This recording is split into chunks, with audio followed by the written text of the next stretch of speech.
السلام علیکم ورحمۃ اللہ وبرکاتہ۔ الحمد للہ رب العالمین والصلاة والسلام علی اشرف الانبیاء والمرسلین وعلی آلہ واصحابہ واہل بیتہ اجمعین، اما بعد۔ قال اللہ تبارک وتعالی فی القرآن المجید والفرقان الحمید، اعوذ باللہ من الشیطان الرجیم، بسم اللہ الرحمن الرحیم۔ حامیم والکتاب المبین، انا انزلناہ فی لیلۃ مبارکۃ انا کنا منذرین فیہا یفرق کل امر حکیم۔ وقال النبی صلی اللہ تعالی علیہ وسلم، الرجب شہری والشعبان شہر اللہ والرمضان شہر امتی، او کما قال علیہ الصلاة والسلام۔ صدق اللہ مولانا العظیم وصدق رسولہ النبی الکریم، نحن علی ذلک من الشاہدین والشاکرین، والحمد للہ رب العالمین۔ اللہم صلی علی سیدنا محمد فی اول کلامنا، اللہم صلی علی سیدنا محمد فی اوسط کلامنا، اللہم صلی علی سیدنا محمد فی آخر کلامنا۔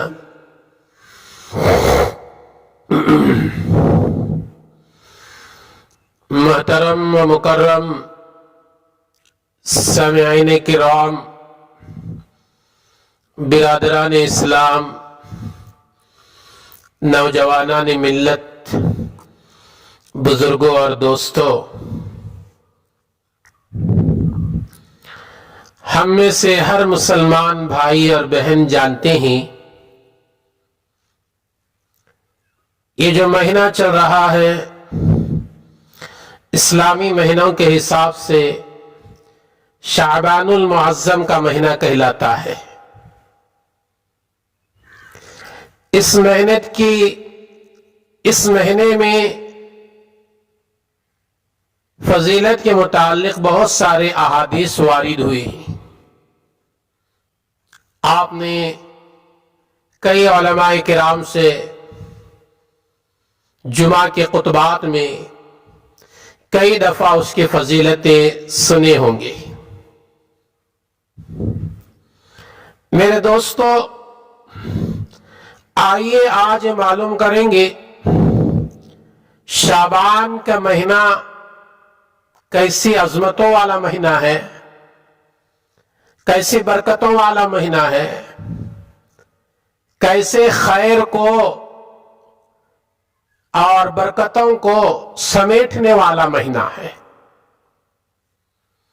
اسی بات کے اظہار کے لیے میں نے آپ حضرات کے سامنے خطبہ مسنونہ کے بعد قرآن کریم کے سورہ دخان کی 4 آیتیں آپ حضرات کے سامنے تلاوت کیا۔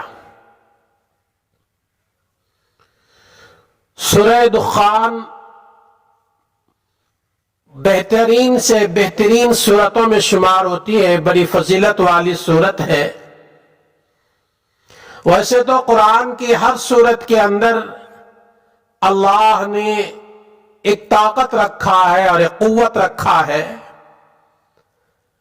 اور ہر سورت کی الگ الگ ایک فضیلت بھی حضور اکرم صلی اللہ علیہ وسلم نے بیان فرمایا ہے۔ سورہ دخان کے بارے میں حضرت ابو ہریرہ رضی اللہ تعالی عنہ سے روایت ہے، میرے اور آپ کے آقا تاجدار مدینہ احمد مجتبی محبوب کبریا حضرت محمد رسول اللہ صلی اللہ علیہ وسلم نے ارشاد فرمایا، جو ایمان والا جمعے کی رات میں سورہ دخان پڑھے صبح کو اس کے گناہ معاف ہو چکے ہوں گے۔ سورہ کوئی بڑا سورہ نہیں،